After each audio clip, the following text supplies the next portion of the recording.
On this final night of the DNC, we will be going back to Chicago. Two delegates to the convention from Shreveport have been providing on-site reports all week long. Both Helen Godfrey Smith and R.J. Johnson have deep ties to the Louisiana and Caddo Parish Democratic parties.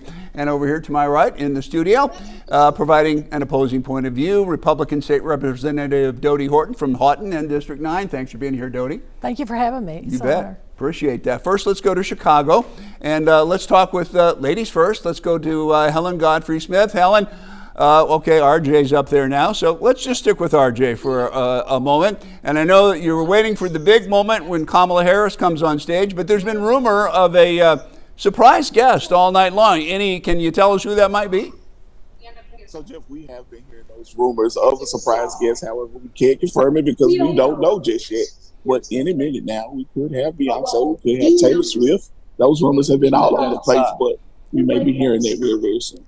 And I know, obviously, we're waiting for Kamala to take the stage tonight. Let's go to Helen Godfrey Smith. Helen, what's the anticipation like as we build up and wait for Kamala Harris to take the stage? Yeah, here at the United Center, how excitement and expectation, but also anticipation of how Kamala intends to lead America forward. She is determined. She knows that she has to initiate some dramatic practical change, but tonight, this audience here is so hyped because we know it's going to learn how Kamala Harris is going to move our beautiful America. All right, let me jump in there, Helen. I'm sorry, we're having a little bit of audio problem there because of the way Zoom works. When the audio from the natural sound in the arena cuts in, it switches the picture automatically. There's nothing we can do to stop that. Let me turn here to Dodie Horton, and I know you have been watching the DNC, and you have some thoughts and opinions on the way the policy or lack of policy is unfolding. Well, we know that Vice President Harris cannot run from the last 3.5 years that we've all endured. She was her I guess, supposed work on the border has been a dismal failure. She has never put the American people first. In fact, our safety is at risk every day. We have people, our own citizens in Louisiana, that have suffered greatly under illegals that have committed crimes against our children, against women and men in this state alone. We had to pass legislation in order to allow our law enforcement to apprehend them.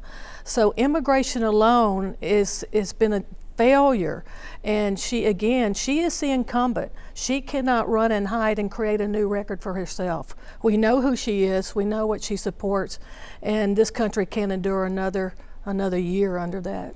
All right, let's try to go back to Chicago now. Helen, we had to cut you off there for a second because of the audio troubles. Can we go back to Helen Godfrey Smith and maybe finish up some of your thoughts about Kamala Harris tonight? Jeff, there was a breakup in the communication line there just for a moment. Well, tell us again. I know, okay, we are having some audio problems, but finish your thoughts on the anticipation waiting for Kamala Harris tonight. There's great anticipation. We know that she has practical answers for many of the ills that our Americans are facing. She is a practical, sound-minded, intelligent, proven leader with a powerful background. And we don't know exactly what the program will be, but she's going to disclose a lot of that tonight. We are hyped because there is a family in this United Center that's ready to push her candidacy across the victory line. She will win this election.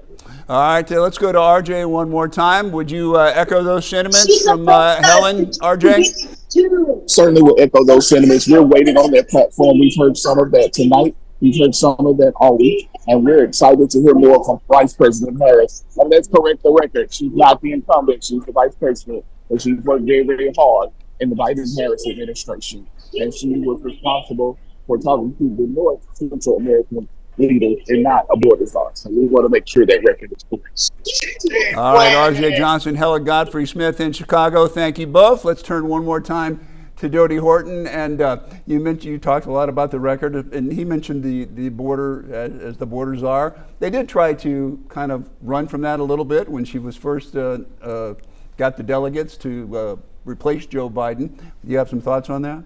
She can't run and she can't hide. We're living with the results of their failure. I mean, and then we can talk about inflation. I haven't seen it in my lifetime like it is now. Regardless of party, you have to look at policy. Has the Biden-Harris policies been great for Americans, for our blue-collar workers, for our everyday Americans? No, absolutely not. We're suffering greatly under those, and we need someone. We have a clear vision. We knew how we fared under the Donald Trump administration. The best economy in the world. We're not only energy independent, but energy dominant. We had more jobs and our people were working regularly. More than any president before him, he created more jobs. And he cared about America. He put Americans first. He was building the wall and almost completed when Joe Biden and Harris took over. And they opened the floodgates for every criminal known to man to come in without being vetted. So I don't know how the national media could help her any more than they're trying, but we regular Americans are living under this type of regime, and we must topple them. We must win in November. All right, thank you, Dodie. State Representative Dodie Horton, R.J. Johnson, and Helen Godfrey Smith, both in Chicago. We appreciate that very much.